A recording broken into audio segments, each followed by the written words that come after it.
चित्तारमहाराज्ञे नमः। यशिवो नाम रूपाभ्यां या देवी सर्वमंगलः तयोस्मां स्मरणात् पुंसा सर्वतो जयमंगलः। శ్రీ శ్రీ శ్రీ చిత్తారమ్మ తల్లి దేవాలయము గాజరామవరము.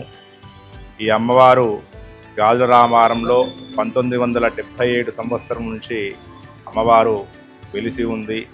అమ్మవారు వెలవడానికి కారణం ఏంది అంటే, పూర్వకాలంలో గాజరామవరం గ్రామంలో అనేకమైనటువంటి ఇబ్బందులు కలగడం, తర్వాత ఏవైతే ఆవులు పశువులు ఏవైతే ఉన్నాయో వాటికన్నిటికీ కూడా అనారోగ్యం వచ్చేటువంటి విపత్తుగా కలిగింది. అప్పుడు గ్రామ పెద్దలందరూ కూడా ఒక సభను ఏర్పాటు చేసి ఆ సభలో అమ్మవారిని ఏర్పాటు చేద్దామనేటువంటి సంకల్పంతో ఇక్కడ యాప్రాల దగ్గర ఉన్నటువంటి అమ్మవారు దగ్గర నుంచి పసుపు కుంకుమను తీసుకొని వచ్చేసి ఇక్కడ అమ్మవారి సన్నిధిలో ఏర్పాటు చేసి చిన్న విగ్రహాన్ని ఏర్పాటు చేశారు. అప్పటి నుంచి ప్రతి సంవత్సరం అమ్మవారికి జాతర బ్రహ్మోత్సవాలు జరుగుతాయి.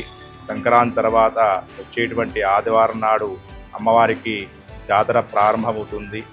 జాతరలో ఈ ఊళ్ళో ఉన్నటువంటి ప్రతి ఇంటి నుంచి కూడా అమ్మవారికి ఒడిబియ్య సమర్పణ బోనాలు జరుగుతాయి. తద్వారా ఈ ఊరంతా కూడా సకల సౌభాగ్యాలు సంపూర్ణ ఆరోగ్యాలుగా ఉండడం జరిగింది. అప్పటి నుంచి అమ్మవారికి నమ్మకంగా ఇప్పటి వరకు కూడా ప్రతి సంవత్సరం కూడా అమ్మవారికి పుష్యమాసంలో సంక్రాంతి తర్వాత వచ్చేటువంటి ఆదివారం నాడు అమ్మవారికి బోనాలు, తర్వాత ఒడిబియ్యం అనేటువంటి కార్యక్రమం జరుగుతూ ఉంది. ఈ అమ్మవారు చిత్తము కలిగినటువంటి అమ్మవారు. అంటే ఏ మనసులో అమ్మవారి దగ్గరికి వచ్చి కోరుకున్నా మళ్ళీ వారు అమ్మవారి దర్శనానికి తప్పకుండా వస్తారు. అమ్మవారి యొక్క ఇది నిదర్శనము.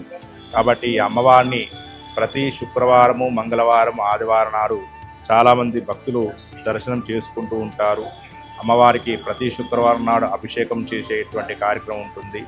ప్రతి ఆదివారం నాడు అమ్మవారికి బోనాలు, ఒడిబియ్యము సమర్పణ చేయడం జరుగుతుంది.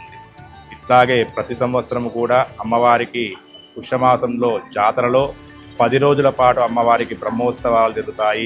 మొదటి 2 రోజులు వార్షికోత్సవం, తర్వాత అమ్మవారికి ఇక 8 రోజుల పాటు ఈ యొక్క అమ్మవారి జాతర జరిగిన తర్వాత ఆఖరి రోజు ఏవైతే ఒడిబియ్యాన్ని తీసుకొని వచ్చి ఉంటారో ఆ ఒడిబియ్యాన్ని అన్నంగా వండి భక్తులందరికీ కూడా అన్నప్రసాదంగా పెడుతూ ఉంటారు ఈ కమిటీ ఆలయ కార్యవర్గ సభ్యులు.